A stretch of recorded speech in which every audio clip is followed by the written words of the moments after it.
Bom dia a todos. Obrigada por aguardarem. Sejam bem-vindos à teleconferência do Magalu referente aos resultados trimestrais. Para aqueles que precisarem de tradução simultânea, basta clicar no botão Interpretation através do ícone do globo, na parte inferior da tela e escolher o idioma de preferência, inglês ou português.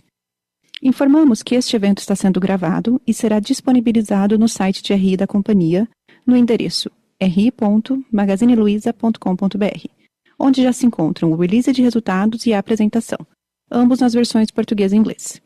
O link para a apresentação em inglês também está disponível no chat. Durante a apresentação, todos os participantes estarão com os microfones desabilitados. Em seguida, daremos início à sessão de perguntas e respostas. Para fazer perguntas, clique no ícone de Q&A na parte inferior de sua tela. Escreva seu nome, empresa e idioma da pergunta. Ao ser anunciado, uma solicitação para ativar seu microfone aparecerá na tela e então você deve ativar o microfone para seguir com a pergunta. As perguntas recebidas por escrito serão respondidas posteriormente pelo time de relações com investidores. Gostaria agora de passar a palavra ao Fred Trajano, CEO do Magalu. Por favor, Fred, pode começar.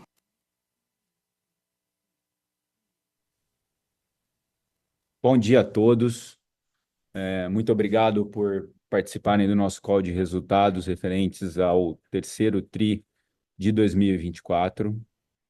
Acho que um TRI que tem uma importância simbólica enorme do ponto de vista de ratificar o progresso do nosso atual ciclo estratégico.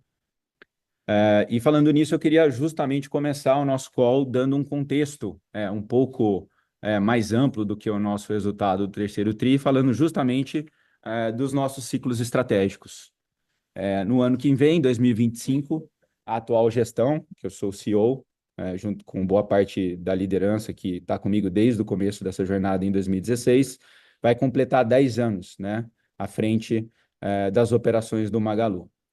E eu tenho um estilo, uma característica de gostar de ter ciclos estratégicos plurianuais de 5 anos, para deixar bem claro qual que é o objetivo daquele momento, os objetivos estratégicos, além aí simplesmente do orçamento do ano.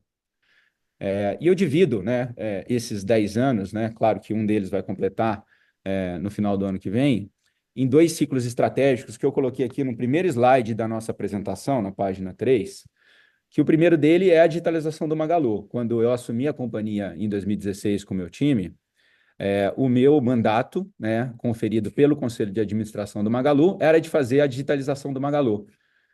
Tinha começado, eu pessoalmente, o e-commerce do Magalu já em 2000, então eu já tinha 16 anos aí de experiência na área, e o Magalu queria fazer uma digitalização significativa aqui das suas operações, já antevendo, né, que a digitalização do comércio, do varejo do Brasil iria acontecer de maneira significativa, né, nos próximos anos, mas mais particularmente nas categorias no qual o Magalu era mais tradicional, nas categorias de durable goods, essa digitalização ia acontecer. E, de fato, hoje, quando a gente olha o mercado, embora apenas 15% do varejo total brasileiro, mais de 2 trilhões de reais de varejo total, está no online, 50% de participação nas categorias tradicionais. Então, a gente precisava, naquele momento, fazer um all-in na digitalização, e eu recebi esse mandato junto aqui com o meu time de iniciar esse processo, e acho que a gente fez, né, nos 5 anos seguintes à minha nomeação, um dos processos mais bem-sucedidos de digitalização de uma empresa de varejo tradicional do mundo, né? O Magalu hoje, né, fast forward to today, nós temos hoje em torno de, vamos terminar o ano com algo próximo de 50 bi de GMV online, segunda maior operação online do Brasil, bem distante da terceira, e se você olhar no nível mundial, uma das poucas empresas que vem de um background analógico, né, e que é protagonista e líder no segmento de e-commerce do seu próprio país, tá? Você não vê na China, uma empresa que veio do tradicional ser líder no online, nem na Índia, nem nos Estados Unidos, tá? Então, que são países dominados por empresas peer play. Eu acho que esse ciclo concluiu em 2020, quando a gente, mesmo com 1.300 lojas fechadas no ano da pandemia, a gente naquele ano cresceu 50%, a empresa como um todo, 150% online, e a gente mostrou, né, naquele momento, nós tínhamos números concretos para justificar e ratificar é, o, o fato de que aquele ciclo de digitalização do Magalu foi bem sucedido, né? Então, 2020 foi um ano que a gente concluiu o ciclo de digitalização. Magalu agora é digital, então qual seria o nosso próximo ciclo a partir daquele momento? E foi quando a gente, muito inspirado até pelos modelos chineses, primeiro ciclo eu falo que foi inspirado no Silicon Valley, o segundo nos modelos chineses, nós entramos no ciclo da criação e consolidação do ecossistema digital Magalu, cujo objetivo, do ponto de vista econômico, né, para dar uma razão de ser desse ciclo estratégico, era a diversificação dos resultados da companhia, né? Acho que no primeiro ciclo a gente digitalizou o Magalu, mas a gente não diversificou a base de resultados da companhia. E o segundo ciclo, né, na minha concepção, ele era um ciclo que deveria acontecer para que a gente tornasse nossos resultados menos cíclicos, tá? Que era uma coisa que eu sabia que no primeiro ciclo, só com a digitalização, já tinha reduzido um pouco a volatilidade, né? Porque o negócio de loja física é ainda mais cíclico do que o online, mas ela não tinha reduzido completamente, porque a gente ainda estava com resultados muito dependentes, né? De bens duráveis e de crédito relacionado a bens duráveis, né? Então precisava aí fazer umas coisas. Foi quando a gente começou esse ciclo em 2021. A minha visão, nós vamos concluir esse ciclo em 2025. Próximo slide, por favor. A gente fez diversas aquisições, foram mais de 20 aquisições, fora investimentos orgânicos, no qual a gente começou a montar o nosso ecossistema. Compramos mais de 5 empresas de logística, que se tornaram a Magalog, vou falar para frente. Compramos algumas fintechs, né, que se tornaram o Magalu Bank agora.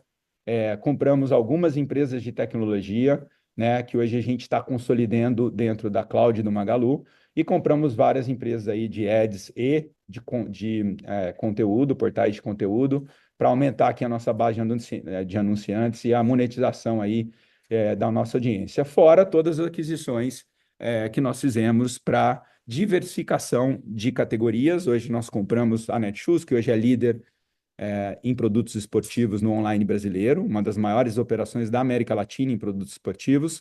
A Kabum, que é líder em periféricos de computador e produtos para gamers, um produto totalmente diferente do nosso core, né?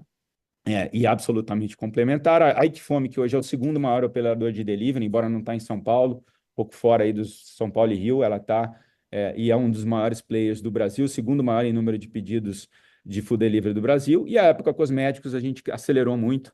A Época hoje é uma das líderes em beleza, né? No e-commerce de beleza do Brasil. Então, tudo isso aqui fazendo com que a gente pudesse diversificar as nossas fontes de resultados, em inglês, earnings streams, né? E blindar a companhia de efeito colateral. Eu não diria que a gente vai ser anticíclica, mas nós vamos ser menos cíclicas, significativamente. E eu acho que por que eu estou trazendo esse contexto todo? Porque o resultado desse quarto trimestre, para mim, desse terceiro trimestre, ele é muito relevante no sentido de dar indicadores financeiros absolutamente sólidos para justificar aqui, para ratificar o sucesso da nossa estratégia, tá? Esse trimestre, o terceiro trimestre de 2024, é o quarto trimestre seguido de lucro, mesmo num cenário de Selic altíssimo, né? O que talvez 5, 6 anos atrás, por uma operação como o Magalu, seria a operação tradicional do Magalu seria praticamente impossível dar lucro com a Selic nesse nível que a gente está dando. Então, a gente mostra o resultado aqui do terceiro trimestre, o quarto trimestre seguido de resultado positivo da companhia, independente da questão da Selic, que o nosso resultado está se tornando menos volátil, mais robusto, né? Nós estamos reduzindo o nosso beta, tá? E está ratificando que nós estamos chegando no final desse ciclo estratégico, nós vamos concluir o ano que vem, né? Tem algumas coisas que a gente lançou agora que vão ser incorporadas ao nosso resultado, ao nosso P&L o ano que vem, que eu tenho certeza que vão mostrar para os nossos investidores, para os nossos stakeholders em geral, que esse ciclo está sendo tão bem sucedido quanto foi o primeiro. E acho que a prova aí dessa questão é a gente melhorar a nossa margem EBITDA de 5% para 8%, né, e reduzir a despesa financeira em 20%. A gente cresceu o nosso lucro operacional 47% nesse trimestre e conseguimos um lucro líquido de 70 milhões de reais, mesmo com todas as sinalizações ruins do Banco Central. Lembrando que a nossa despesa financeira não está amarrada na Selic, ela está no juro futuro. Então, ela já reflete um pessimismo de mercado, depois o Roberto Bellissimo pode explicar isso melhor, até maior do que a própria Selic do trimestre. Então, acho que aqui é um número que ratifica aí que todo o esforço, toda a dedicação da companhia de fazer esse movimento estratégico, né, está fazendo com que a empresa possa colher frutos aqui. Tenho certeza que o ano que vem, como um todo, o quarto trimestre desse ano, vai mostrar que a empresa está on track em executar muito bem mais um ciclo estratégico e que vai tornar o nosso resultado, talvez um dos grandes pontos do mercado sempre, menos cíclico, tá? Não totalmente acíclico, mas significativamente menos ciclos, menos volátil. Falando um pouquinho ainda do terceiro trimestre desse ano, eu queria ratificar que, em que pese aí esse aumento de margem EBITDA de 5,7 para 8, nós conseguimos, no trimestre, crescer 4% o nosso GMV total, né? E atingir aí 15 bilhões de reais de GMV. Lembrando, quando a gente assumiu a companhia aqui, em 2015, nós fazíamos 10 bi de GMV no ano, tá? Estamos já com 15 bi, né? Com uma participação de 70% do online, e no online uma participação de 40% do marketplace, tá? Quase metade aí do nosso online já no marketplace, tendo aqui três fontes de GMV bem equilibradas, loja física, 3P e 1P.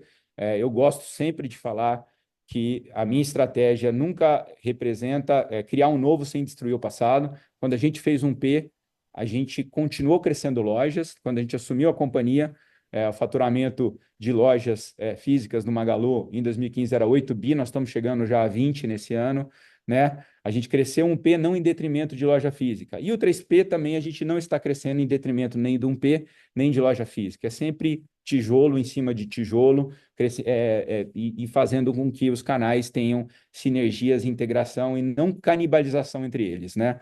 Tanto é que um dos destaques desse ano, desse TRI, mais uma vez, pode passar, por favor, foi o crescimento de loja física, tá? A loja física, ela tem uma correlação muito grande com a atividade macroeconômica, tá? Então, quando o PIB está forte, a loja física vai muito bem. Quando o PIB cai ou desacelera, a loja física vai mal, tá? E nesse trimestre, particularmente, a gente teve um same-store sales de 15%. Acho que o maior same-store sales de qualquer empresa de varejo físico do Brasil, né? É um número do TRI excepcional, né? Mesmo até varejos ligados à renda e não a crédito, como o Magalu, pouquíssimos varejistas estão apresentando um crescimento nesse nível.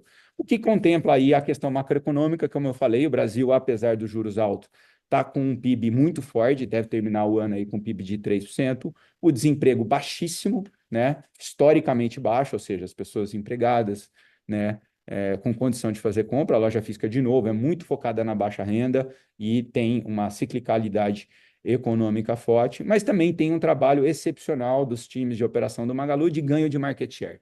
Então, isso aqui, além da questão econômica em si, do macro, tem uma questão micro importante. O Magalu tem ganhado muita participação de mercado no negócio físico. Muitas empresas tiveram dificuldades, saíram da categoria ou até entraram em recuperação, né, tanto regionais como players maiores. Isso deixa espaço para um operador mais capitalizado, com uma operação estruturada e que manteve os investimentos nas lojas. A gente, em todo momento, manteve os investimentos nas nossas lojas, nas nossas equipes, né?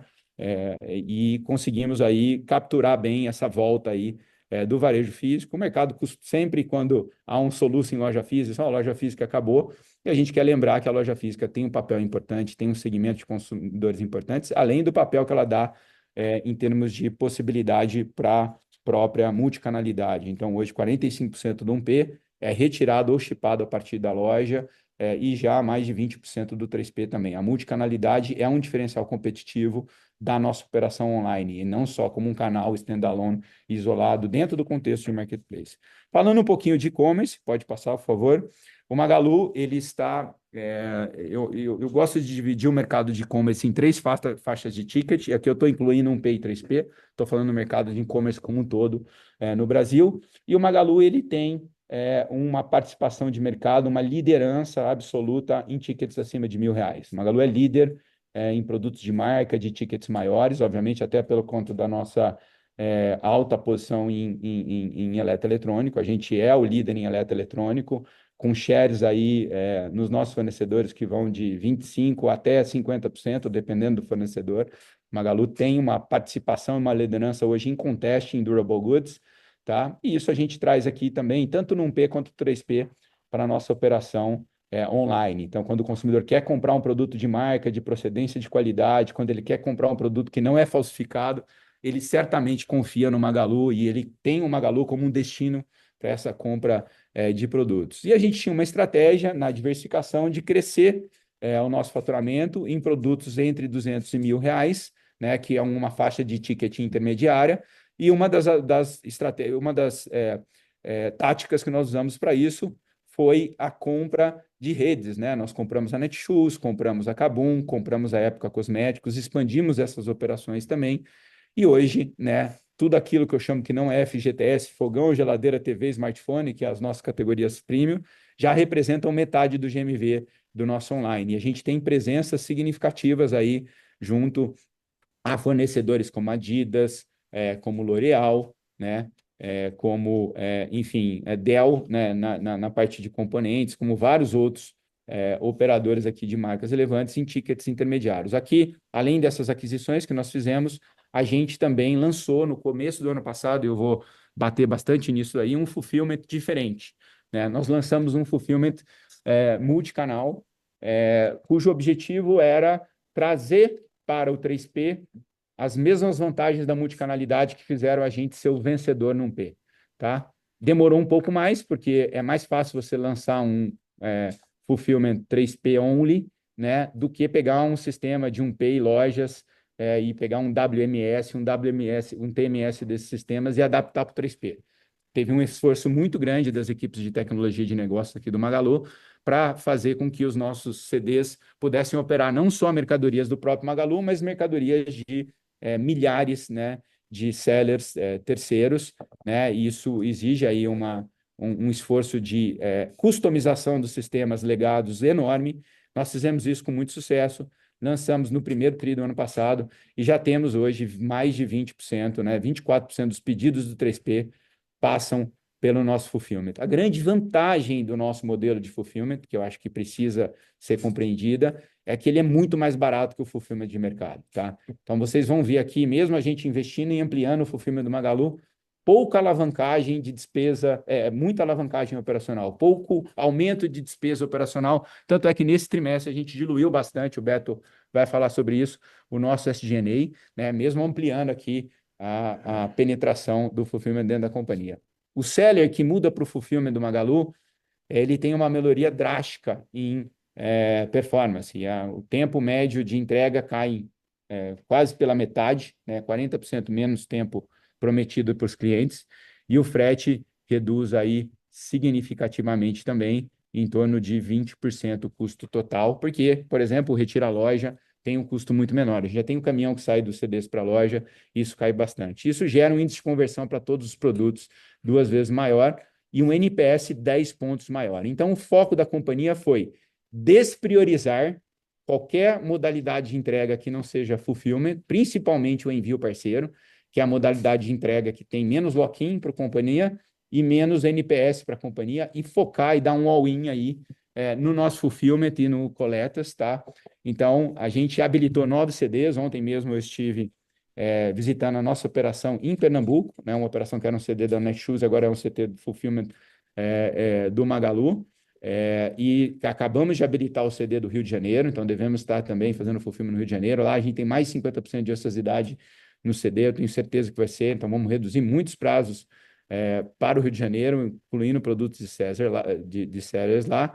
E nós tivemos um crescimento do fulfillment, que é uma modalidade alto NPS e alto lock-in de 154%, né, nos 9 meses desse ano em relação ao resto. E as outras modalidades até caíram um pouco, 7% nos 9 meses de 2023. Né? Nós estamos trocando uma venda com baixo NPS, baixo lock-in, que é envio parceiro, pelo fulfillment. Tá? Parte da estratégia da companhia está em crescer essa operação, e se a gente olhar o desenvolvimento do fulfillment, a gente está muito feliz. E quando a gente olha o impacto disso já no número que a gente faz o disclosure para vocês, pode passar, a gente vê que o NPS da companhia como um todo evoluiu muito esse ano, de 67 para 80, um nível de NPS que é, sem dúvida, o mais alto, né, do setor no Brasil.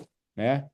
O cliente que compra no Magalu está extremamente satisfeito no nível de hoje. A gente conseguiu essa melhoria todo nesse ano, e uma boa parte dessa melhoria esteve na melhoria do 3P. Então, ao migrar envio parceiro para 3P, a gente aumentou aí o NPS do 3P, que já foi 50 2 anos atrás, hoje está em 75, tá? E como mais da metade dos pedidos vem de 3P, né, em torno da metade dos pedidos e das pesquisas de NPS vem do 3P, a média como um todo da companhia aumentou para 80. Lembrando que a operação 1P e lojas, o nosso NPS é 85. À medida que o fulfillment for aumentando a penetração no grupo, a gente vai melhorando isso também. Tem algumas novidades nesse sentido aqui esse ano. Por exemplo, agora, mesmo o cliente que compra no 3P está podendo devolver os produtos nas lojas físicas, né, e pontos conveniados também. Né, então já tem uma penetração alta de retirar loja, e agora também mais uma comodidade para os clientes, que antes eles tinham que devolver na agência dos Correios, agora eles podem devolver nas nossas lojas físicas, amarrando aqui esse conceito de multicanalidade. Então, eu estou muito feliz com esse NPS de 80. Acho que isso aqui é um tipo de lock-in importantíssimo, né, que vai além de preço, de dar desconto, porque o cliente realmente confiando na marca Magalu. Nossos indicadores qualitativos do e-commerce estão altíssimos, e aí me dá mais segurança para fazer crescimento da operação no futuro, porque nós estamos fazendo no nível, na barra alta do Magalu, de nível de serviço com os clientes. Falando de tickets baixíssimos agora, abaixo de R$ 200, e eu não consegui enxergar uma maneira, além do próprio fulfillment que eu mencionei para vocês, por conta do eixo da loja, de ter um share relevante nessas categorias. Assim, a gente tem tinha uma dificuldade no unit economics de tickets abaixo de R$ 200 de conseguir viabilizar essa operação. A gente procurou soluções estratégicas para isso, né, e encontrou numa aliança estratégica. Né? Discutimos aí inúmeras possibilidades e nos aproximamos ao longo do último ano de um dos maiores e-commerces globais, que é o Alibaba, né, através do Alibaba Internacional, que é o seu braço de e-commerce internacional, e da tua marca AliExpress, um acordo estratégico absolutamente ganha-ganha entre duas empresas absolutamente complementares. O que a gente vende, eles não vendem; o que eles vendem, a gente não vende. Né? Eles são, junto com outros chineses, aí, líderes em tickets abaixo de R$ 200 no Brasil. Os chineses realmente dominaram essa categoria no Brasil. E eu sentia que, se a gente não pode vencê-los aí, por que não se juntar, né, a uma operação como a deles? E eles aqui no Brasil também precisavam ganhar atração com produtos de tickets maiores. Né? Então, acho que a gente encontrou uma solução absolutamente ganha-ganha, sendo que a gente iria incluir todo o catálogo dele. Já são mais de 600 mil itens que estão nos nossos canais digitais da linha Choice do AliExpress, em menos de 3 meses, menos de 4 meses depois da gente ter anunciado a parceria no final de junho. Né? E a gente já listou praticamente todos os nossos mais de 7 mil itens do 1P na plataforma do AliExpress. Então, o Marketplace Out, que é produto 1P do Magalu, na plataforma dele, que a gente começou mais cedo, lá no começo de setembro, e agora, na semana retrasada, a gente lançou a linha Choice no Magalu, mostrando o nosso progresso aqui na nossa parceria. Estrategicamente, para a gente é bom tanto crescer o nosso 1P, com a audiência do AliExpress no Brasil, que é um terço da do Magalu, como também, então, o nosso P também vai ser beneficiado por essa parceria, como também vender produtos abaixo de R$ 200 e definitivamente entrar nesse game aqui no Brasil, dando mais essa opção aqui, exploração para os nossos clientes. Acho que aqui e aí crescendo o nosso 3P com possibilidade, lançamos isso agora no quarto tri. As nossas expectativas são altíssimas e já com bons sinais aí nesses primeiros meses aí de progresso nessa fronte. Então, realmente, é um caminho nesse sentido. Continuando na questão da evolução do nosso ecossistema, uma das questões é, quando você faz uma estratégia de criação de ecossistema, inicialmente você tem uma complexidade operacional, né? Você compra um monte de empresas, tem que integrar as empresas, tem que colocar, integrar culturas, lideranças, sistemas, e a gente evoluiu muito nesses últimos anos aqui, e acho que um marco importante nesse sentido foi a criação da Magalog, que a gente anunciou na semana passada. Essas 5 empresas, 5 CNPJs distintos, 5 equipes distintas, foram unificadas numa plataforma única, no CNPJ único, né, que já está atendendo já está atendendo todas as empresas do grupo, então praticamente toda a entrega da Kabum é a Magalog que faz, toda a entrega da Netshoes é a Magalog que faz, quase toda a entrega da época é a Magalog que faz, e boa parte do que nós estamos fazendo de 3P é a Magalog que faz. Então, ela já está integrada no ecossistema e agora virou uma empresa, né? Lembrando que a Magalog é fruto das nossas aquisições e do spin-off da área de logística do Magalu. E a gente criou uma empresa que vai gerar receita para a companhia, que vai gerar resultado e que tem pouquíssima concorrência, né? Operadores logísticos não estão muito bem financeiramente, o próprio Correios, que tem questões onde eu acho que a Magalog pode se posicionar muito bem em termos de custo. Tanto é que a Magalog já nasce, né, com faturamento bilionário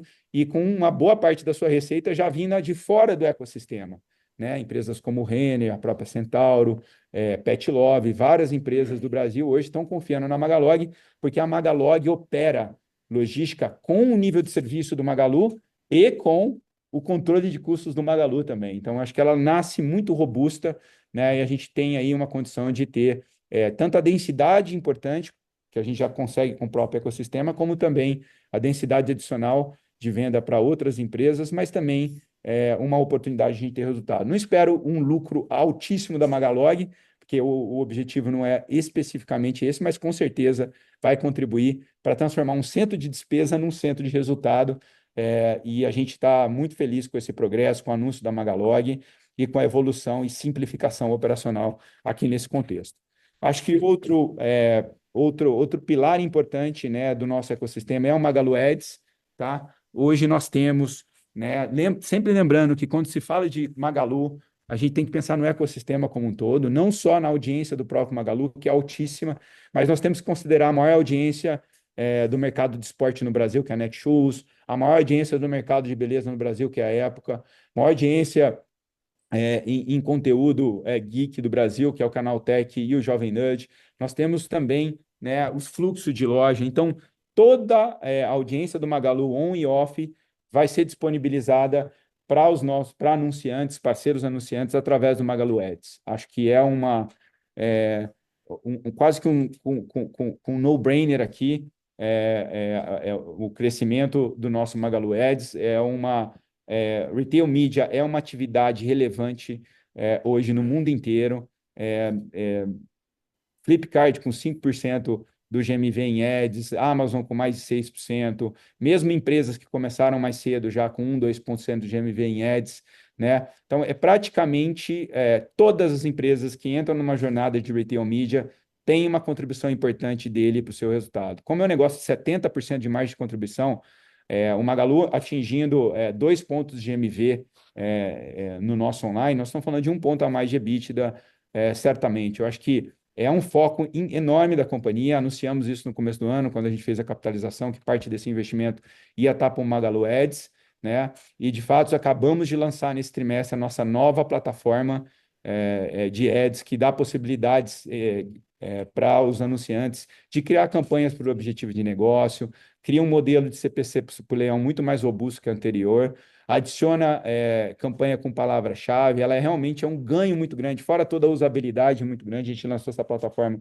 há 2 semanas atrás, já estamos com 3 mil anunciantes ativos, já é um negócio de centenas de milhões de reais para o Magalu, que tem contribuído ao longo desse ano para o aumento da nossa receita de serviços e que vai contribuir muito mais para o futuro. A gente está muito entusiasmado, criamos uma equipe de primeira linha aqui, um time comercial de primeira linha, né, sobre gestão da nossa diretora Célia, a Goldstein, nesse negócio, e temos aí uma audiência muito grande. Magalu, além de todas as suas audiências, tem aqui liderança em rede social, 20 milhões de seguidores. Nós temos a Lu, estamos monetizando a Lu também. A Lu também tem é, recebido dinheiro de anunciantes. A Lu foi contratada pelo WhatsApp para fazer uma campanha, pelo Burger King, né? E estamos em negociações com várias outras marcas para ter ela aí nas suas campanhas, né? O que a gente puder monetizar do nosso GMV, nós vamos monetizar. E o foco muito grande com o resultado do Magalu Ads, com o resultado da Magalog, nós queremos,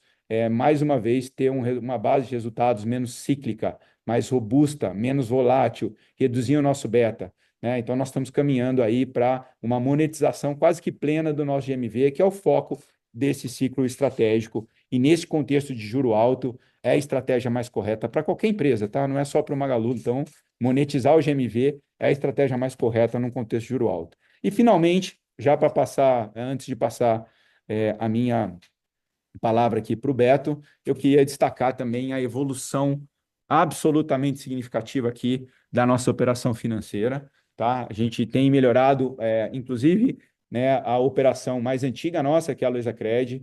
Nós já estamos com o ROI de Itaú aqui, próximo de ROI de Itaú, crescendo bastante. O Beto vai falar, mais de 18% de ROI aí no trimestre, com uma tendência de crescer mais ainda no quarto trimestre, né? Independente, de novo, do cenário econômico que a gente está vivendo, e nós temos uma oportunidade enorme de crescer a nossa penetração de produtos financeiros no digital. Ela, basicamente, hoje, ela é forte no offline, né? Então, ela é forte para um terço do nosso MV, que é a loja física, mas ela é muito pouco penetrada em dois terços do nosso MV, que é o online. Então, o foco muito grande da operação digital do Magalu é vender mais produtos financeiros, crédito e seguros no online, né? Onde a penetração é muito baixa. O negócio de seguros, por exemplo, né, a gente fatura 1,5 bi praticamente só com loja física, e a penetração em loja é 10 vezes maior do que a penetração no online. E o nosso foco aqui está em aumentar a penetração de seguros online e também o crédito, né? Nós temos uma operação grande de Canê, de CDC, o Buy Now Pay Later, o carnezinho gostoso, todo mundo gosta de falar. No offline, a gente está lançando o carnezinho gostoso, nós lançamos o carnezinho gostoso no online, né? É o CDC digital totalmente integrado ao app nesse trimestre, com taxas personalizadas, contratação online e gestão no app do Magalu. E tenho certeza que essa penetração vai ajudar tanto como a própria venda do nosso online e ainda a estabelecer uma liderança ainda maior em tickets altos, porque o CDC digital vai ajudar a gente a aumentar o nosso share em tickets altos no online, como vai também ajudar a gente a aumentar as margens do online. As margens, né, de contribuição do offline são maiores do que as margens de contribuição do online 1P, por exemplo. Aumentar a penetração do CDC no online também, a gente vai aumentar margens e tornar o nosso resultado ainda mais robusto. Então, finalizando aqui o ecossistema, o último pilar que eu queria falar era do Magalu Bank, e assim, ratificando e mostrando e deixando claro para vocês o quanto a gente está evoluindo na execução do nosso ciclo estratégico, né, de criação do ecossistema. E eu vou deixar o Beto aqui entrar em mais detalhes financeiros com vocês, depois a gente abre para as perguntas. Roberto? Bom dia a todos. Obrigado por participarem do nosso call de resultados também.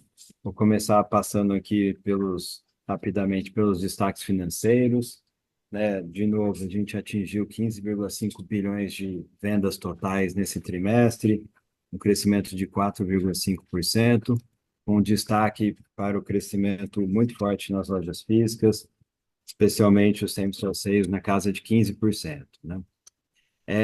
Depois a gente falou da expansão da margem bruta. Nesse trimestre, a gente alcançou 31,5% de margem bruta. Essa é a nossa maior margem bruta dos últimos 7 anos, né? Reflete uma evolução muito grande, tanto na margem de produtos quanto de serviços. Chegamos, de novo, a um EBITDA de mais de 700 milhões, com 8% de margem no trimestre. No acumulado de 12 meses, estamos com quase 3 bilhões de EBITDA, 2,9 bilhões, crescendo no acumulado de 12 meses também, num patamar entre 40% e 50%. numa evolução muito grande dos resultados. Com isso, chegamos de novo a um lucro líquido recorrente aqui ajustado de 70 milhões de reais, mesmo, né, de novo, considerando um CDI, uma taxa de juros muito alta, e tivemos um lucro líquido contábil publicado de 102 milhões, o que significa que os resultados não recorrentes, né, foram positivos, né, aumentando o nosso lucro líquido recorrente em mais de 30 milhões de reais. Nesse trimestre, praticamente não tivemos nenhuma despesa não recorrente, é, nenhum ajuste relevante no nível do EBITDA. Tivemos outros resultados positivos não recorrentes na linha do resultado financeiro e na linha do imposto de renda, principalmente.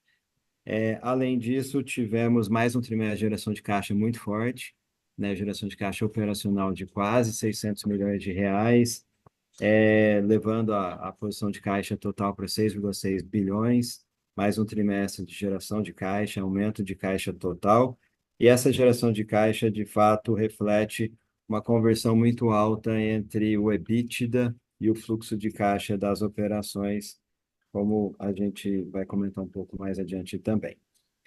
No próximo slide, a gente passa de novo pela evolução sequencial do EBITDA, margem EBITDA crescendo todos os trimestres no último ano, com destaque aqui para o aumento da margem bruta de mercadorias, né, terminado o repasse do DIFAL.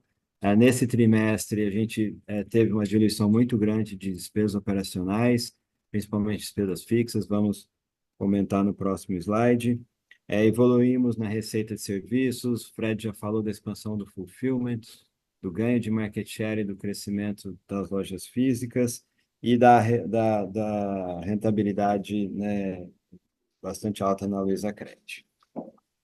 No próximo slide, a gente mostra como a margem EBITDA saiu de 5,7 para 8, né, um aumento de 2,3 pontos percentuais. Na margem bruta, a gente teve um aumento de 1,1 ponto, com destaque ali no meio do gráfico para a margem de mercadorias, que atingiu também os maiores patamares da nossa história, chegando a 24%, né, a margem de produtos, e com a contribuição de serviços, que tem uma margem altíssima, a gente eleva a margem bruta total para 31,5%. Nesse trimestre, diluímos bastante, de novo, nosso SG&A, diluímos não só despesas com vendas, quanto despesas gerais e administrativas.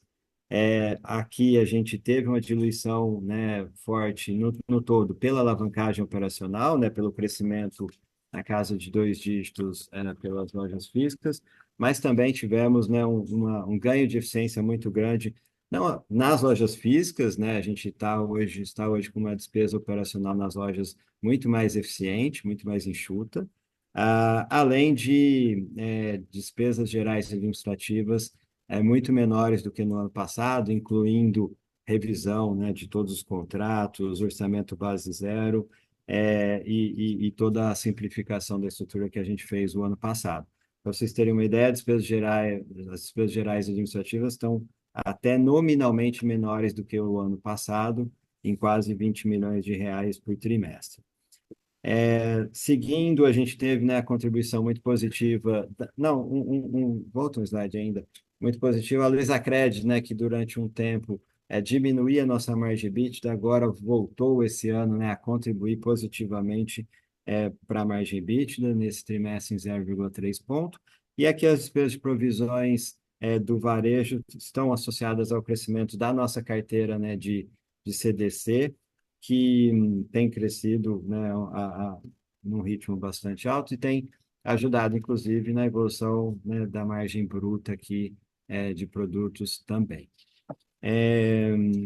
No próximo slide, a gente mostra que no capital de giro a gente teve uma geração de caixa de mais de 100 milhões nesse trimestre, então, mais uma vez, uma evolução no capital de giro sequencialmente. Quando a gente olha em relação ao ano passado, também vale destacar aqui a redução de 500 milhões de reais no valor dos estoques, né, melhorando o nosso giro dos estoques.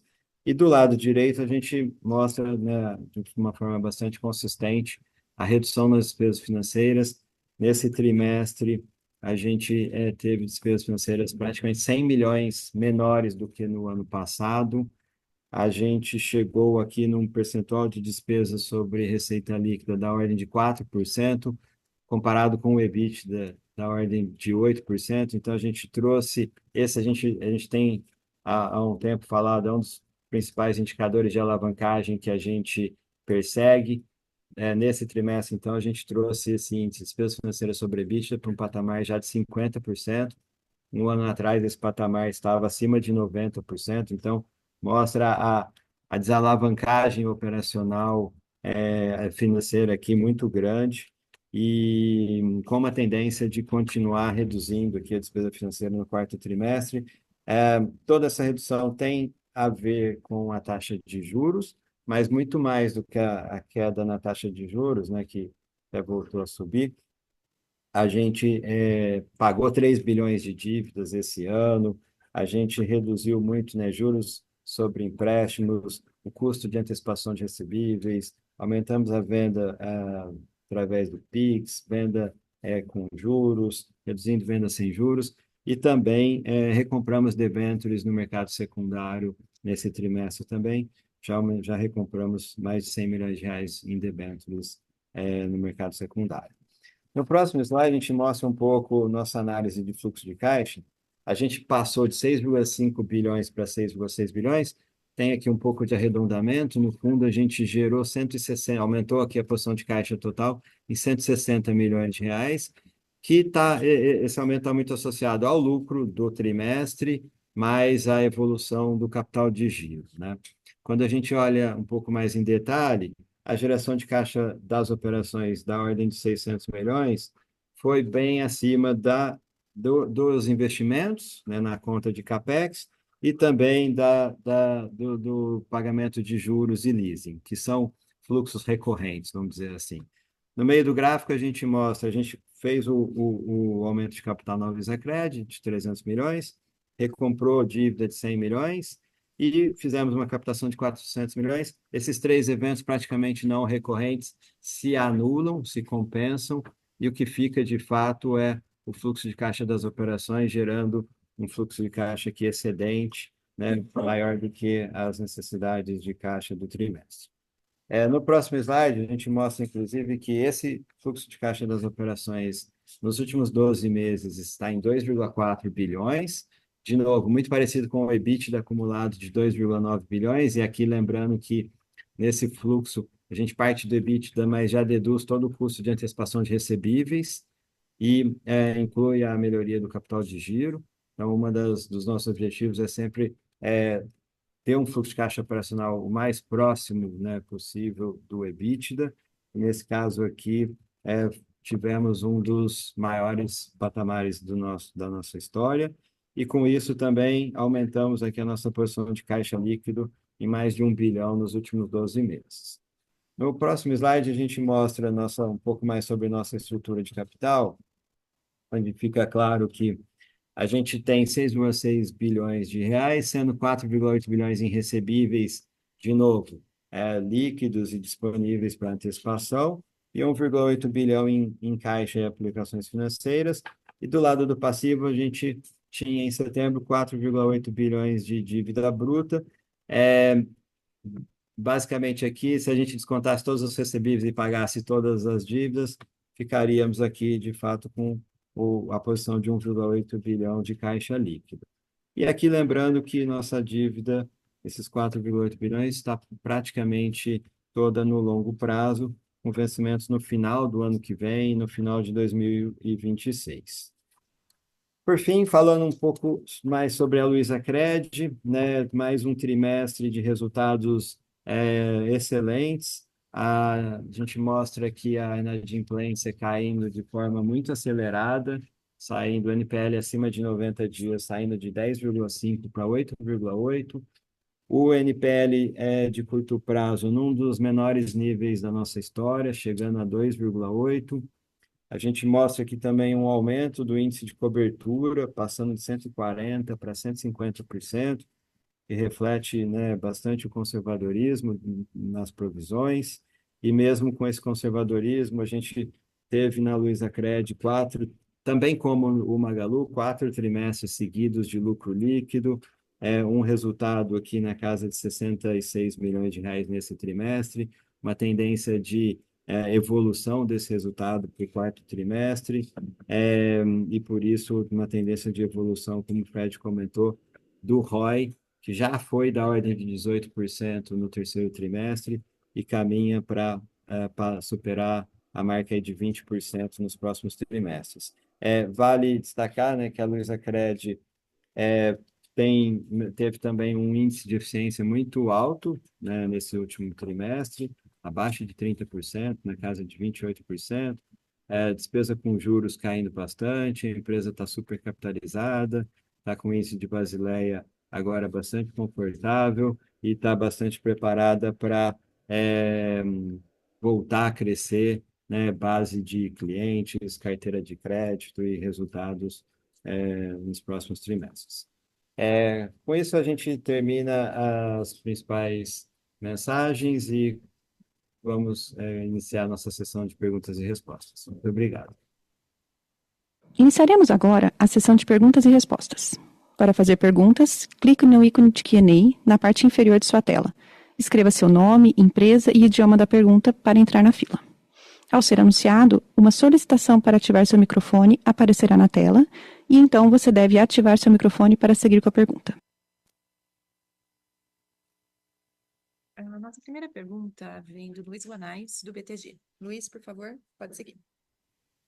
Bom dia, Vanessa, Fred, Beto. Eu acho que duas perguntas aqui do meu lado, né? A primeira é se vocês poderiam comentar sobre as iniciativas em que vocês ainda enxergam espaço para a expansão de rentabilidade. Acho que você comentou bem ali da parte de ads, né, Fred? Se você pudesse dar um pouco mais, né, de detalhe da expectativa, né, de crescimento dessas iniciativas para os próximos anos. E aí uma segunda pergunta, né, também conectada aqui com a primeira, né, olhando para o 3P especificamente, o que você acha que são os principais drivers para aceleração, né, ao longo dos próximos trimestres, tanto, né, do ponto de vista de iniciativas ali como fulfillment, mas também categorias, né, em que vocês enxergam um potencial maior. É isso, obrigado. Bom dia, Guanais, muito obrigado pela pergunta. Bom, sobre expansão de margem, como você falou, eu já comentei, eu acho que do ponto de vista do core da companhia, a margem de mercadoria, né, o atual nível, né, de precificação do 3P sobre mercadorias também, de take rate, eu acredito que a gente já chegou praticamente aí num teto, né? À exceção do fulfillment que a gente ainda não está monetizando. Por enquanto, como o custo para nós é marginal, a gente ainda não está cobrando fulfillment. Então, acho que aqui tem a não ser para produtos mais pesados, acho que tem uma oportunidade grande aqui da gente melhorar nesse contexto, mas enfim, já estamos chegando aí próximos a um teto aqui, né? É, di- Dito isso, nós temos enormes oportunidades de aumento da margem consolidada do Magalu, e eu diria que as duas principais, eu falei aqui, mas eu vou ratificar. Primeiro é o Magalu Ads, né? Então, o mercado de ads no Brasil é um mercado de 75 bi de reais, e eu considero que o mercado online é 30 bilhões de reais, tá? Quase todo ele aí, um pouco mais até, quase todo ele aí é um mercado baseado em search, né? O search é o grande filão do mercado brasileiro. Lá nos Estados Unidos, para você ter uma ideia, search é um negócio de 300 bilhões de dólares, né? O Google faz praticamente sozinho 300 bilhões de dólares lá nos Estados Unidos, né? O que a gente vê como tendência no mundo inteiro é que parte desse mercado, né, de search e de ads está indo para o varejo, né? Porque operações como o Magalu ou outras operações que têm uma base de clientes digital forte, né, têm aproveitado essa base para monetizar. Então, são mais de 50 milhões de pessoas que visitam o nosso app todos os meses, né? Os nossos apps, tá? Do ecossistema Magalu. Nós temos mais de 430 milhões de visitas em todos os nossos canais digitais, todos os meses, né? E conversões aí low single digits, né? De conversão. Então, dá para monetizar muito mais toda essa audiência que a gente constrói e parte, né, dessa audiência é investimento que a gente faz para trazer audiência. Então, dá para monetizar muito melhor isso, né? E como eu falei, é muito comum você ver em operações que começaram as suas plataformas de ads há mais de um tempo. Você vê a Amazon, eu falei de 6 pontos percentuais. A Flipkart, que é uma empresa muito parecida com a Magalu na Índia, pelo ticket médio, muita, inclusive, participação de 1P e de tickets altos também. A Flipkart é realmente quase com a page de Magalu, só que não tem a nossa loja física, que é um diferencial nosso. Mas é uma operação parecida em frequência de compra e ticket médio, está com 5 pontos percentuais do GMV total em ads, né? E fez isso em menos de 3 anos, né? Então, acho que uma agenda mal sucedida, que a gente consiga aí 2 pontos percentuais do nosso GMV em ads, mal sucedida não, razoavelmente bem sucedida, porque tem que ser um valor incremental e não pode canibalizar o resto. Então, 2 pontos absolutamente incremental, eu acho que é uma meta bem sucedida, razoavelmente bem sucedida. Pode ser mais, mas razoavelmente bem sucedida. Com a mais de contribuição de 70%, como eu falei para vocês, isso sozinho, singularmente, poderia incrementar o EBITDA em 1%. Não é guidance, é uma conta baseada no que outras empresas já estão fazendo no mundo, tá? Então, acho que isso é um ponto importante, né? A Amazon nos Estados Unidos já 25% do mercado de search mais de 50% do faturamento, mais de 25% do faturamento de search já é dela, né? Então, eu acho que uma agenda que razoavelmente bem sucedida em ads, eu estou muito confiante que nós estamos com muito foco aqui, é um dos grandes contribuidores aí para a gente melhorar a nossa margem. Podemos amanhã decidir se vamos pegar essa margem e investir no negócio, em crescimento ou não, mas aí é outra história. Eu vou voltar nessa questão de reinvestir em crescimento um pouco para frente, mas complementando, né, acho que no curto prazo, aumento da penetração do CDC e dos seguros online é uma agenda também low hanging fruit, né? As penetrações no online são em torno de 1/10 do offline. Se a gente conseguir reduzir esse gap de penetração, e nós estamos com um foco muito grande dos times do Magalu Bank para reduzir esse gap, são todos negócios aí de 50% de margem de contribuição em torno de, tá? Então, também um aumento de penetração aqui, ele tem um potencial significativo de melhoria do EBITDA consolidado no Magalu Bank. Eu acho que é meio no-brainer os dois, assim. Então, a gente está com esse foco, né? E eu estou dedicando, desde que a gente aumentou o capital no começo do ano, vocês podem ver o que a gente falou em termos de investimento, seria investimentos para fintech, para aumentar a participação de produtos financeiros online, investimentos para a plataforma de ads, investimentos na logística também, no questão, né, do Magalog. Então, acho que está bem claro. E claro, mas aí é uma agenda mais de longo prazo, a Magalu Cloud. Nós estamos falando que no Brasil nós temos aqui um negócio de cloud que está chegando a 90 bi, ainda maior do que o de ads, tá? No Brasil, o negócio de cloud. É um negócio hoje para poucos, né? Porque o custo das clouds públicas que estão operando no Brasil é um custo em dólar, né? Então, elas já estão ficando caras, principalmente para as empresas médias e pequenas, né? E até para o próprio Magalu. Então, a nossa ideia aqui era investir para a gente conseguir conter o nosso próprio crescimento de custo em cloud, que está na casa de centenas de milhões de reais. Nós estamos chegando aí a já quase metade aí dos nossos workloads na cloud própria. A gente vê aqui uma oportunidade grande no futuro. Isso aqui não é de curto prazo, mas para a gente melhorar aqui e ter uma participação de mercado nesse negócio, que tende a ter margens positivas também, olhando para frente. Sempre lembrando que eu falo que o mercado brasileiro ele vai ter espaço para as Ferraris, né? Que são as clouds gringas, né? Mas vai ter a sua Toyota e sua Honda aqui também no Brasil, que eu acho que é a nossa Magalu Cloud, assim, um bom valor por custo, né? Então, acho que a gente vai estar bem posicionado. Eu estou também otimista no longo prazo aqui com a contribuição da Magalu Cloud para o nosso EBITDA. Falando de 3P, rapidamente, eu falo que o 3P hoje ele está meio quase como um trabalho infantil, né? É uma brincadeira que eu faço internamente, porque ele deveria estar estudando, mas ele está ajudando a pagar a conta de casa, né? Acho que num contexto aqui que a gente está com um momento, né, no Brasil de alto custo de operar, né? Ou seja, o custo de capital, né? Então você tem despesa financeira alta porque o juros está alto. Você tem custo operacional alto porque os impostos estão crescendo, né? Todo mundo tem que ajudar a botar dinheiro em casa, tá? Então, o 3P, nesse momento, até se fosse outro contexto macroeconômico, a gente estaria investindo um pouco mais nele, no sentido de operar ele com margens menores, né? Mas hoje ele está operando com margens altíssimas, tá? Eu poderia tomar uma decisão de crescer o 3P Só que hoje ele já contribui significativamente com o nosso EBITDA. Uma parte importante do EBITDA da companhia é gerado pelo 3P, que está com uma margem de contribuição altíssima, tá? Para quê? Para pagar a despesa financeira nesse contexto econômico. A decisão mais responsável da companhia nesse contexto macroeconômico que a gente está vivendo é de fazer com que todos os canais contribuam ao máximo possível para as margens da companhia, né? A decisão mais correta, tática e estratégica de longo prazo para a companhia, porque ela não é só de curto prazo, é monetizar o seu GMV, né? Sempre que eu cresci um P, ele cresceu com altas margens, com contribuição. Poucos anos nós fizemos três offices agora. O 3P ele está tendo que aprender a operar com margens altas também, do ponto de vista de crescimento, ampliação, né, do fulfillment, né? Quanto mais o fulfillment ampliar, eu mostrei para vocês índice de conversão,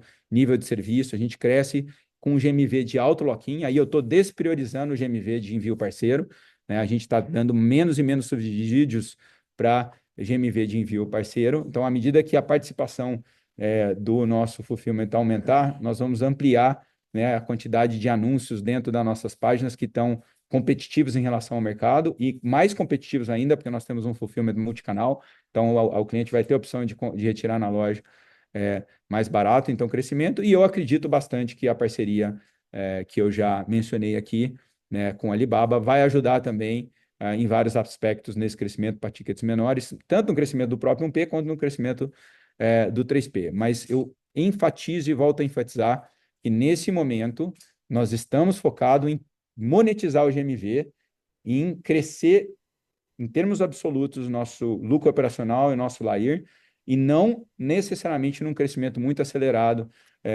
do GMV da companhia. Essa é o foco da companhia, tem sido ele desde o começo do ano, tem sido aí uma estratégia consistente. Eu tenho absoluta convicção que é a estratégia mais correta para o Magalu e que vai gerar mais resultado para os acionistas também, tá? Excelente, Fred. Super obrigado pelas duas respostas.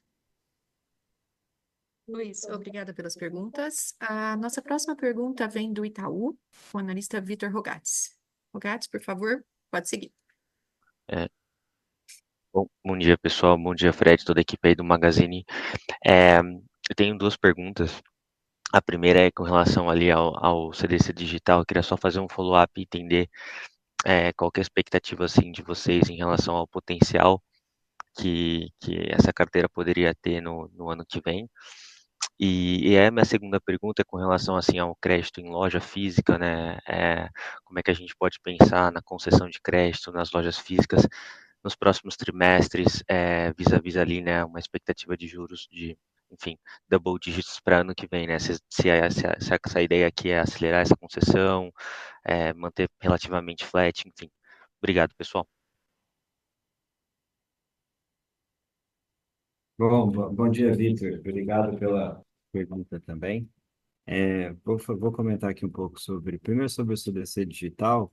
A gente lançou piloto em agosto, né? Então, ele é bem recente, mas até agora os resultados têm sido muito positivos, né?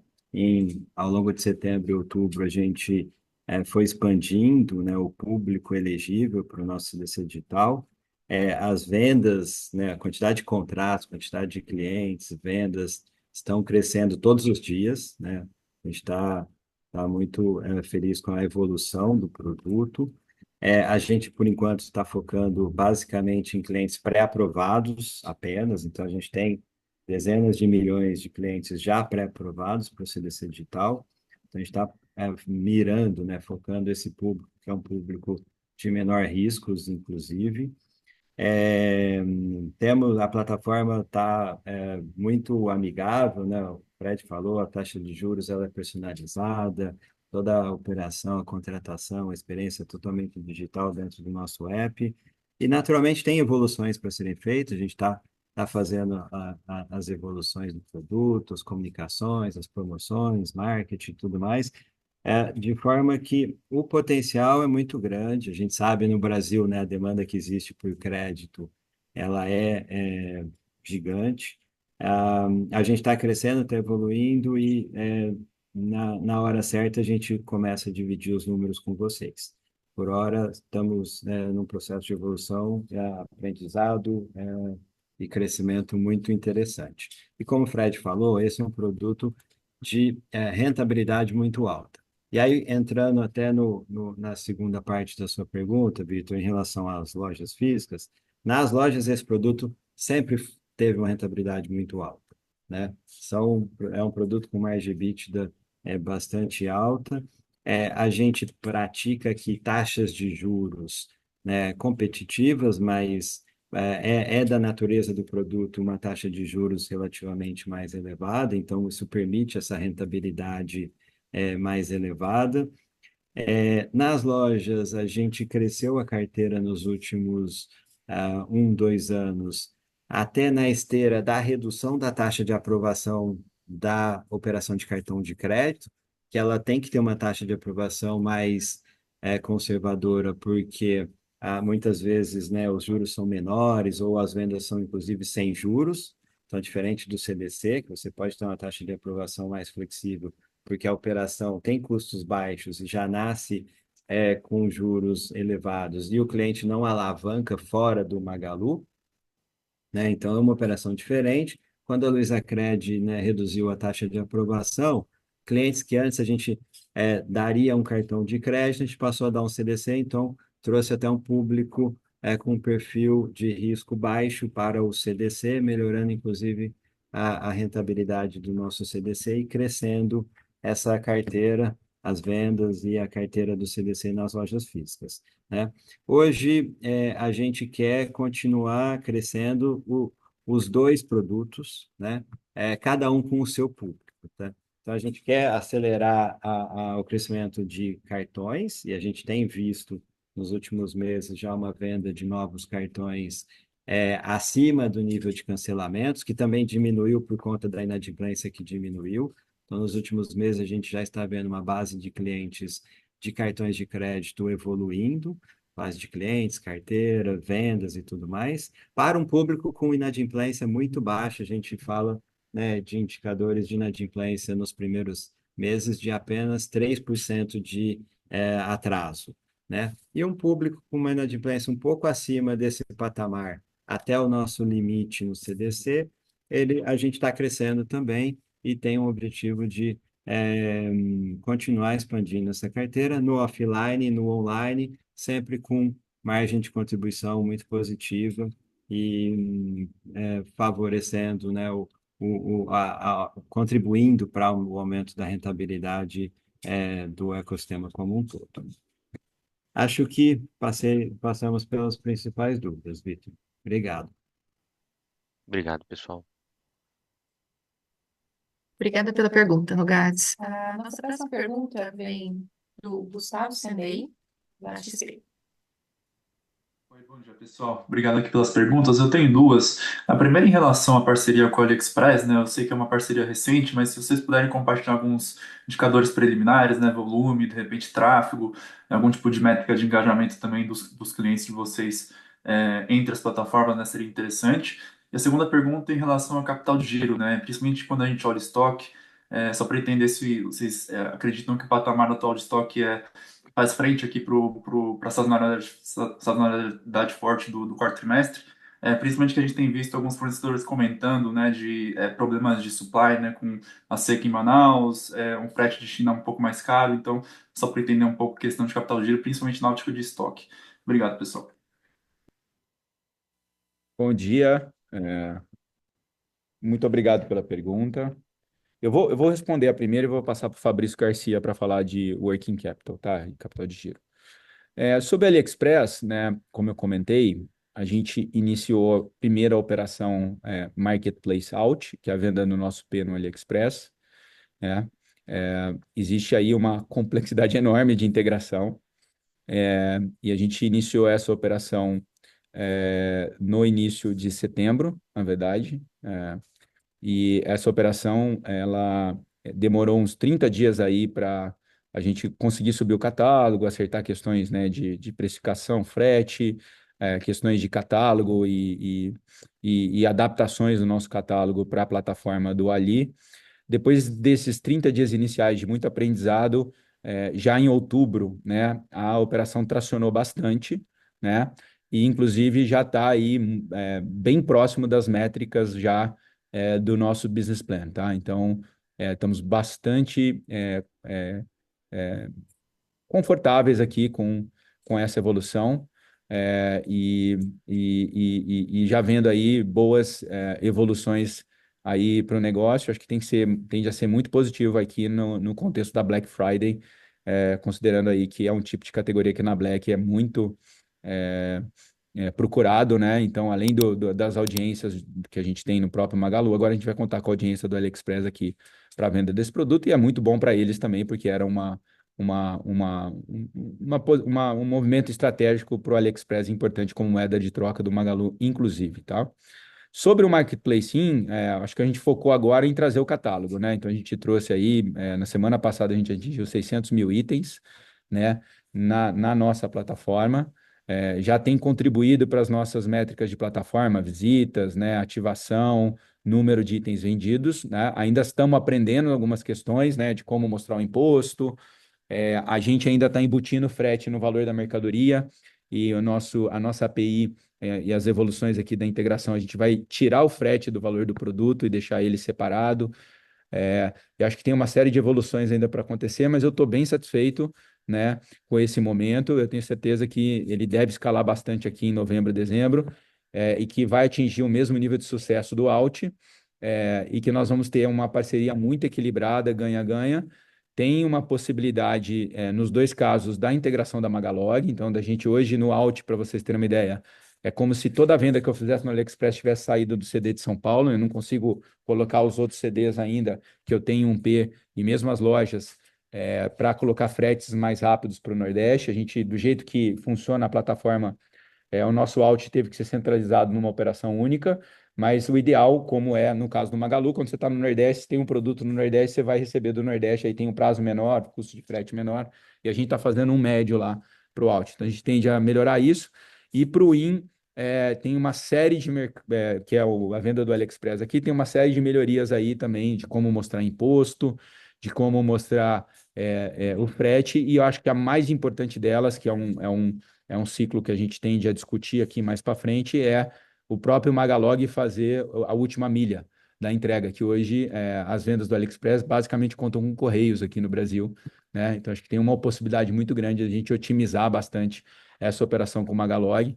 Então, eu vejo aí com muito otimismo, positividade. O que eu sinto aí é que as equipes estão motivadas, estão trabalhando bem. Nós estamos tendo uma muito boa interação, né, com as equipes, tanto aqui do Brasil, do AliExpress, quanto da China, né? Eu acho que está um mood positivo, todo mundo feliz de ter conseguido em pouco tempo fazer uma operação nesse nível de complexidade e acontecer, e eu estou bem positivo para frente. Acho que foi um deal muito inovador, de relevância mundial, e que tem tudo para dar muito certo para as duas companhias, que é só assim que vai dar certo. Bom dia, Gustavo. Obrigado pela pergunta. A Fabrício está falando aqui. Sobre os estoques, realmente, o ano passado a gente teve um problema com a seca do Rio de Manaus, né? Pegou todo mundo de surpresa. Só que para esse ano a gente sabia que teria o problema de novo, até porque o Rio não tinha voltado para o nível anterior, que a seca esse ano também seria dura. Então a gente nos programou muito bem com todos os fornecedores, foi subindo nosso estoque desses produtos mais críticos ao longo do trimestre. Os próprios fornecedores trouxeram mais estoque para São Paulo antes da seca. Então a gente está muito bem programado, não só nessas categorias que tem o tema do Rio, mas com todas as outras categorias. A gente está muito bem, muito tranquilo para passar super bem o final de ano e começar bem o ano que vem, porque a nossa liquidação fantástica é no começo de janeiro, né? Então a gente tem dois grandes eventos que a gente nos programa. Então a gente está bem tranquilo com relação aos níveis de estoque. Super claro. Obrigado, pessoal. Obrigada pelas perguntas, Sendai. A nossa próxima pergunta vem da Irma, da Goldman Sachs. Irma, por favor, pode seguir. Olá, bom dia. Eu queria só voltar um momento para a pergunta do balanço, do equilíbrio entre rentabilidade no digital, ou rentabilidade como toda, e crescimento no digital. Eu entendo que a partir do ano que vem você talvez voltem a crescer um pouquinho mais como digital. e acho que vocês abordaram bem todas as alavancas de monetização adicional que ainda tem para vir, mas eu queria entender um pouco a cabeça de vocês quanto ao equilíbrio entre talvez até aceitar que no momento que o digital volte a crescer um pouco mais, que isso talvez traz a margem consolidada um pouquinho para baixo, mas obviamente no crescimento absoluto do EBITDA pode ainda ser positivo, então, e obviamente também faz com que vocês mantenham e defendam uma posição no mercado online do Brasil que ainda tem tanto para crescer, então eu queria só explorar mais uma vez um pouco este ponto e a cabeça de vocês sobre isso. E do lado Magalu Ads, muito bom ver o crescimento aí, e eu queria explorar um pouquinho da onde que vem, que tipo de vendedor que está adotando bem o melhor as soluções de Magalu Ads, se tem alguma categoria, algum tipo de seller que está mais em destaque comparado com outros. Obrigada.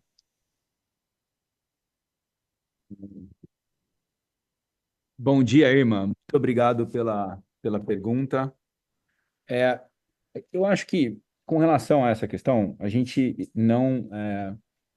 nós não fechamos ainda o orçamento do ano que vem, tá? Temos, obviamente, discussões já preliminares, mas eu ainda não oficializei com o conselho, tá? Acho que o que eu tenho para falar sobre isso é o seguinte: o ano que vem vai ser o último ano desse ciclo estratégico, né? E eu não acho ainda que nós chegamos no nosso patamar ideal de margens operacionais, tá? Eu acho que a gente ainda precisa evoluir. Acho que para tornar o nosso resultado ainda mais à prova de Selic ou à prova blindado, eu acho que nós precisamos ainda evoluir todas essas agendas aí que eu mencionei com você, algumas delas como a penetração de produtos financeiros no online e a própria penetração do Ads, ainda, né, em estados, né, já significativos, mas já importantes, mas ainda com um potencial de evolução significativa. Então, eu ainda continuo com foco, né, a minha proposição muito provavelmente vai ser na linha do a gente continuar evoluindo as nossas margens, tá? Para que a gente tenha uma conversão ainda maior de EBITDA em Layer, tá? Eu acho que esse nesse cenário de juros alto, Irma, e de até potenciais adicionais aumento de impostos, tá? Acho mais difícil porque, na minha visão, chegou num teto agora. Mas a gente nunca... Se tem uma coisa que eu não vou ser mais, Irma, é surpreendido com impostos a mais e juros acima do Focus, tá? Eu acho que agora a gente, né, já viu essa novela antes, né? Vimos em 21 muito forte, e nós vamos agora continuar focando em aumentar a monetização do nosso GMV. Acho que agora a decisão mais correta para a companhia é continuar ampliando a monetização do GMV.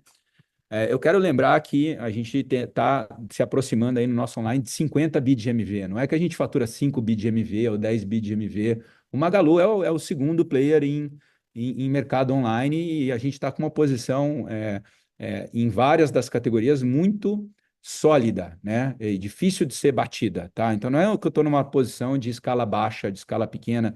Nós já temos uma escala próximos a 50 bi de GMV no ano, para ganhar dinheiro com ela. Eu não preciso crescer mais para ganhar dinheiro com ela, tá? Eu já tenho uma posição muito saudável, sólida. A Netshoes já tem em esporte, a Época já tem em beleza, Kabum já tem em produtos dela, o Magalu já tem em várias categorias, né? Então, acho que a gente precisa ainda mostrar que nesse nível de escala, que é, de novo, uma das maiores operações de online do mundo, né? A gente consegue ganhar dinheiro. Então, eu não estou ainda disposto a abaixar a margem para crescer mais. Acho que o cenário econômico hoje não indica uma queda de juros ou uma redução de impostos que signifique fazer isso de maneira segura, correta. Então, acho que o acionista e o debenturista do Magalu, né, eles dependem aí de um ciclo de caixa positivo, conversão de EBITDA em Lair, né? Eu tenho que pensar em todos os stakeholders e, para mim, hoje, a melhor decisão a longo prazo, eu não estou falando aqui só de tática, não. a gente concluir o nosso ciclo estratégico, levar os nossos patamares de margem para patamares ainda maiores, né? Trabalhar para isso. A partir desse momento, o nosso próximo ciclo de 5 anos ainda não fechei, né? Podemos falar dele mais para frente, que vai ser o de 26 para frente, mas certamente chegar nesse ciclo estratégico com um resultado à prova de Selic é a melhor decisão para a gente tocar agora. Então, essa é a minha resposta. Acho que eu não posso colocar nada além disso, justamente porque ainda não fechamos o orçamento do ano que vem. Não, ficou super claro, obrigada. Ainda tem a pergunta do Ed, talvez se vocês tiveram qualquer comentário. Obrigada. Oi, irmã. Em relação à questão da distribuição lá de crescimento do Edis, o que eu posso falar a gente já tinha uma base de marcas, né, da nosso core tradicional que investia em Ads. O que a gente vê crescendo mais dentro da plataforma são marcas de CPG e principalmente sellers através da nossa plataforma de autosserviço. Então, essa mudança que o Fred falou, ela fez com que a nossa plataforma ficasse muito mais fácil para os sellers anunciarem, sem que precisasse entender de coisas muito técnicas, né? Então, a gente já vê isso se transformando em quantidade de sellers, no retorno desses sellers que está aumentando, e no ticket médio desses sellers. Então, de uma forma geral, a nossa plataforma ela é para marcas, ela é para fornecedores e ela é para sellers. E a gente está conseguindo escalar onde a gente tinha mais gaps, que eram nas marcas de CPG e nos sellers, principalmente. Obrigada.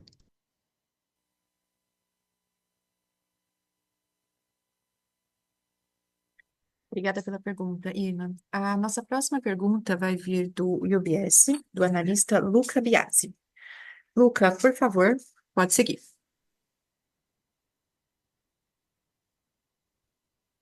Bom dia, pessoal. Obrigado por pegar nossas perguntas. Primeiro, são duas rápidas do nosso lado. Primeiro, sobre o 1P, seria interessante se vocês pudessem comentar um pouco como que foi a performance por categoria, agora no 3Q.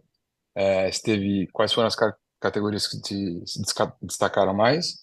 E a segunda, sobre o cloud, seria interessante também se vocês pudessem dar um update de como tem evoluído a base de clientes. Obrigado. Bom dia, Luca. É o Fabrício falando aqui.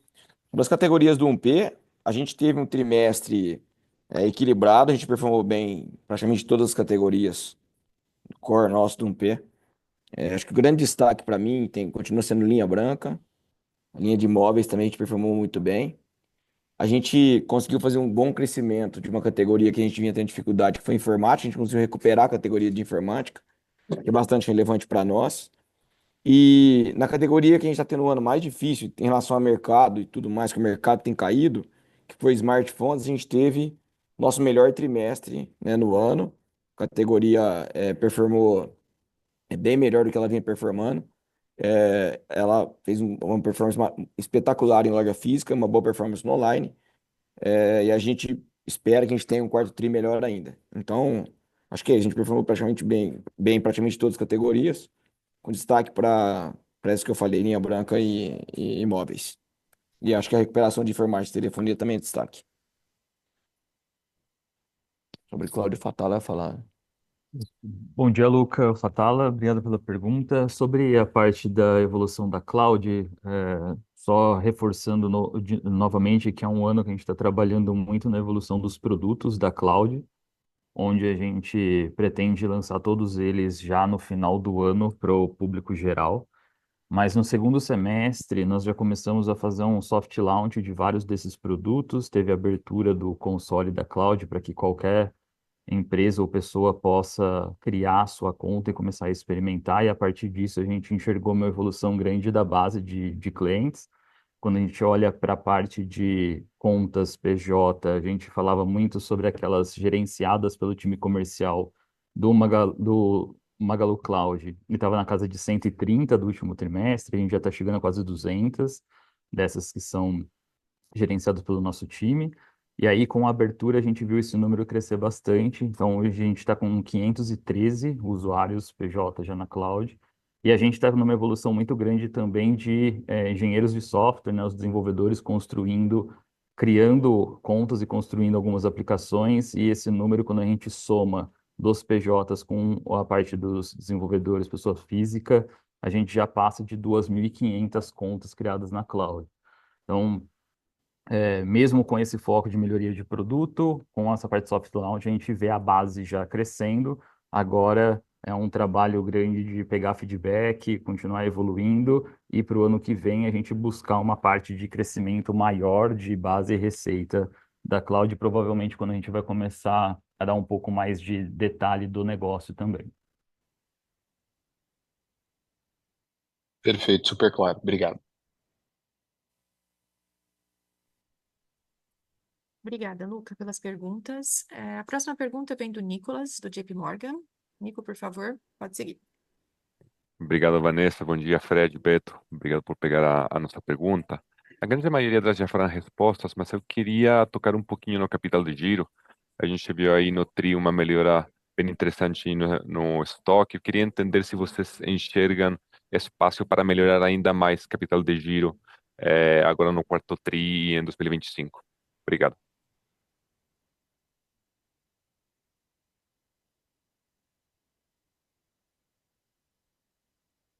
Bom dia, Nicolas. Obrigado pela pergunta também.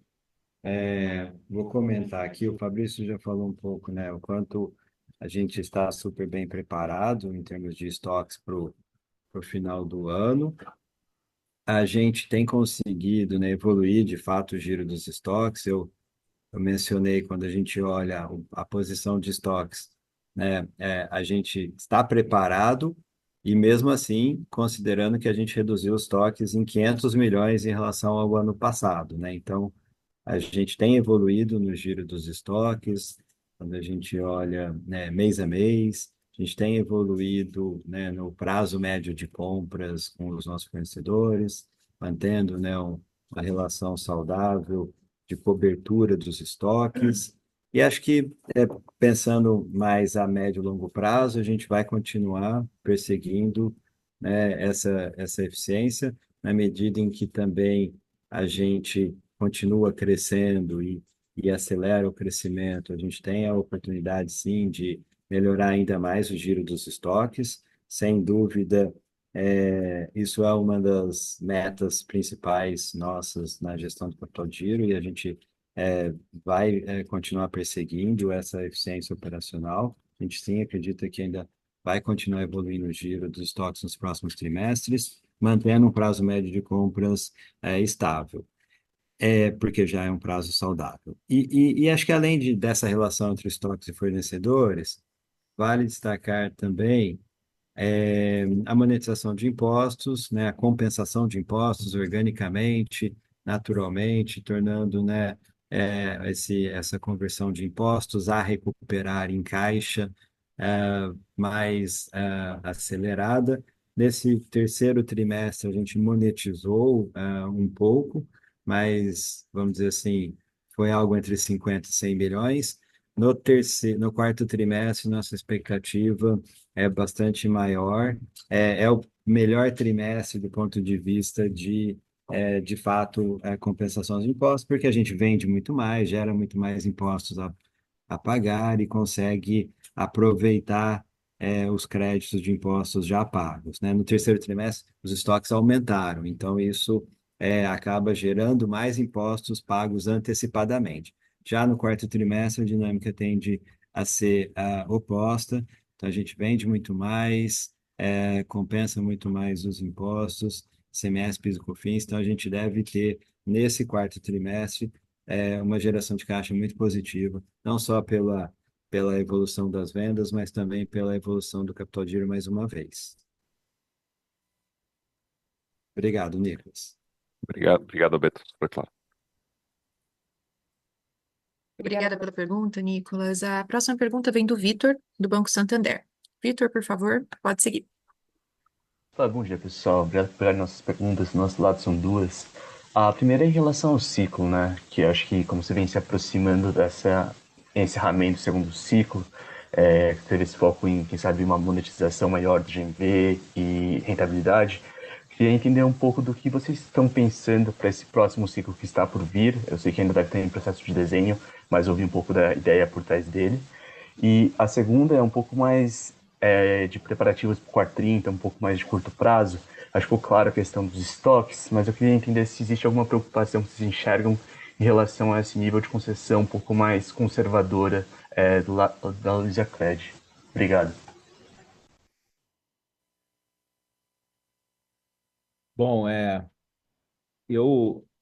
Bom dia, obrigado pela pergunta, né? Acho que está muito cedo ainda para eu dar muitos spoilers sobre o ciclo, o próximo ciclo, mas deixa eu tentar explorar alguns pontos aqui. Assim, eu acho que olhando para frente, né? A cloud, por exemplo, né? Acho que é um pilar nosso que tende a ser mais significativa aí no próximo ciclo, né? A gente lançou agora e, enfim, eu acho que ela vai ser um pilar importante. Dentro ainda do componente de tecnologia, a gente criou uma diretoria de inteligência artificial na estrutura do Fatala e eu vejo aqui uma oportunidade gigantesca e eu acho que eu queria discorrer um pouquinho sobre isso, porque eu estou há 24 anos no e-commerce, talvez um dos mais velhos aí do mercado. E eu já vi vários trends, né, e mudanças com potencial de disrupção tecnológicas, tá? E o que eu estou vendo agora em AI, eu só vi outras duas vezes, tá? E aqui teve muita coisa, metaverso, blockchain, né, mas relevantes mesmo, que poderiam ser transformadoras, especificamente para o nosso negócio. Eu vi o próprio, né, digital na década de 2000, quando eu decidi sair do meu emprego aqui de São Paulo para montar o e-commerce no Magalu, no ano de 2000. Eu vi, é, em 2010, mais ou menos, o que estava acontecendo com mobilidade, com, né, o crescimento do smartphone é, e os apps, né, a App Economy, né? Então, a gente foi um dos primeiros a investir no mobile, versão mobile, depois o próprio app, enfim, era uma coisa relevante, né? E também acabou nos beneficiando, porque a gente vende muito smartphone, né? Então, boa parte dos smartphones brasileiros foram vendidos pelo Magalu. Mas eu vi a transformação e a inclusão digital que o smartphone deu para o e-commerce ou para vários outros segmentos, né? Várias empresas foram criadas à esteira é, do crescimento dos smartphones, né? Empresas como iFood, por exemplo, e outras empresas, né? O próprio Nubank, várias empresas foram aí dentro desse contexto. Sem a mobilidade tinha. E a terceira agora, tá?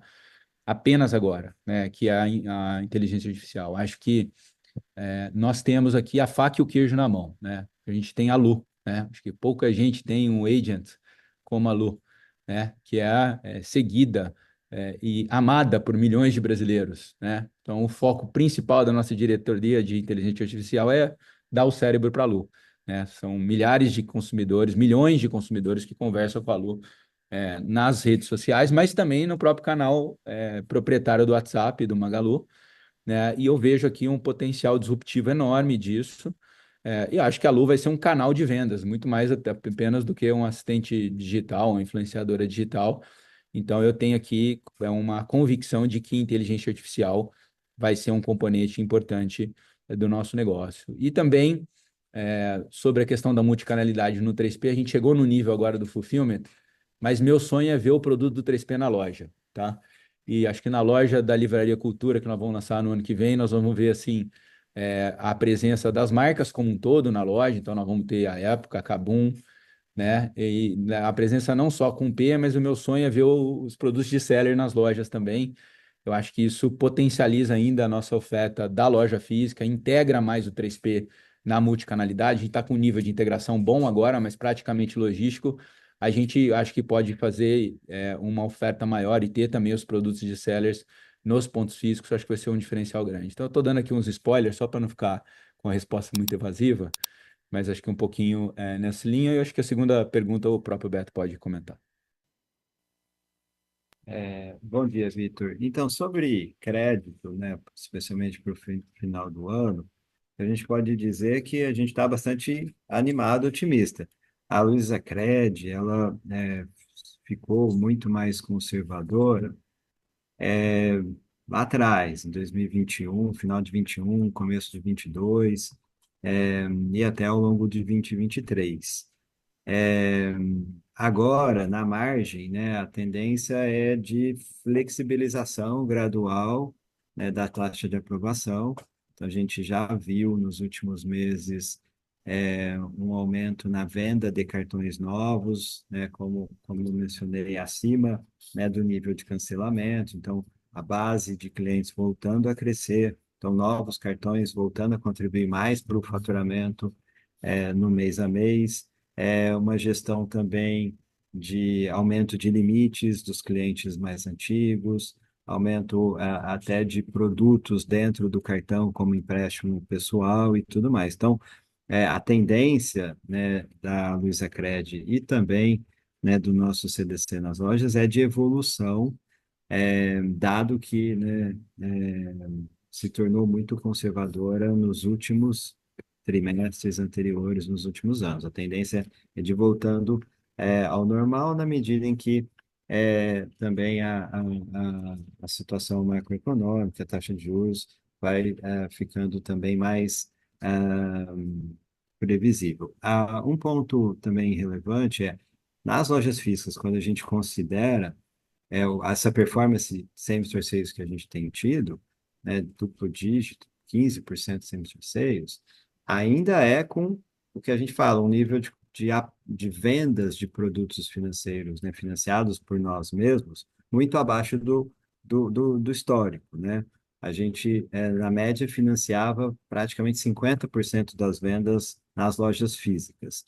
Hoje, esse patamar está entre 35% e 40%. Então, tanto o cartão tem hoje uma participação, principalmente o cartão tem hoje uma participação muito menor do que alguns anos atrás. Então, existe espaço para ir aos poucos recuperando esse terreno, e isso tende a ajudar, né, no crescimento de vendas. Agora, de novo, mantendo as margens, né, mantendo a rentabilidade, o ROI da Luizacred, do nosso CDC, bastante altos também. Joia? Obrigado, Vitor. Obrigado pelas respostas. Obrigada pelas perguntas, Vitor. A próxima pergunta vem do João Paulo, do Bradesco. João, por favor, pode seguir. Bom dia, Fred. Bom dia, time Magalu. Obrigado por pegar minha pergunta. A minha pergunta aqui é um follow-up rápido aqui na pergunta de Eds da Irma. Queria que vocês comentassem como que vocês se sentem em relação à maturidade do tech stack, das soluções de Eds que vocês têm hoje, né? E quais os principais desafios que vocês enxergam aí na potencial expansão de adoção aí da solução, da plataforma de ads de vocês, olhando aí para os próximos anos, o que vocês enxergam que podem ser os principais desafios aí para frente, tá? Obrigado.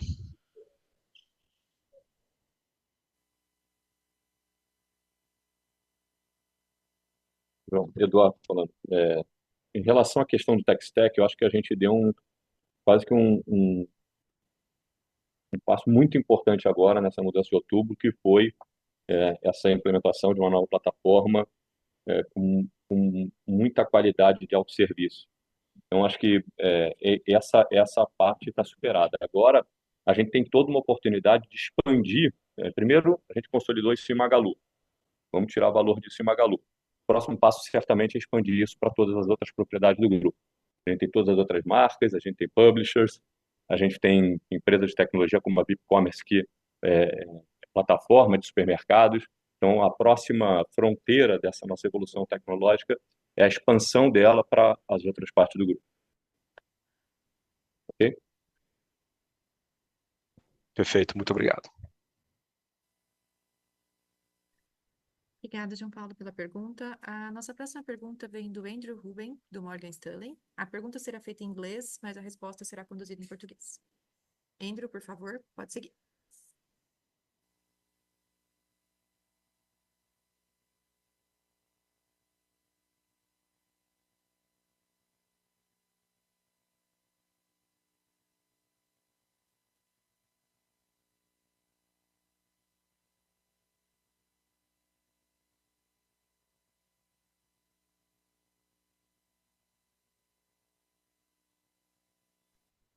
Andrew, seu microfone está mutado.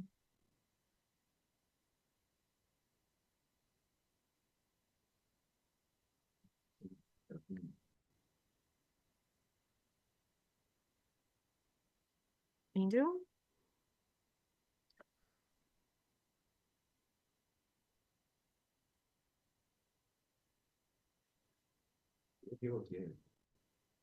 É. Bem, essa era a nossa Encerramos última neste momento pergunta. a sessão de perguntas e respostas. Gostaria de passar a palavra para o Frederico Trajano para as considerações finais. Por favor, Fred, pode prosseguir. Bom, queria agradecer a todos que participaram do nosso call de resultados. Queria aproveitar também o momento para parabenizar todo o time Magalu, né, pela evolução aqui dos números da companhia, dos resultados, o trabalho árduo aí nesse ciclo estratégico, quando estou com o vento contrário dos juros, ainda assim a gente conseguindo fazer uma evolução muito sólida, concreta e absolutamente irrefutável da nossa operação, né, e um progresso também muito significativo aqui na implementação do nosso ciclo estratégico. Então, parabéns aqui para todo o time e obrigado aí a todos os nossos stakeholders. Bom dia a todos e boa sexta e final de semana. A teleconferência do Magalu está encerrada. O time de Relações com Investidores está à disposição para responder as demais dúvidas e questões. Agradecemos a participação de todos e tenham um bom dia.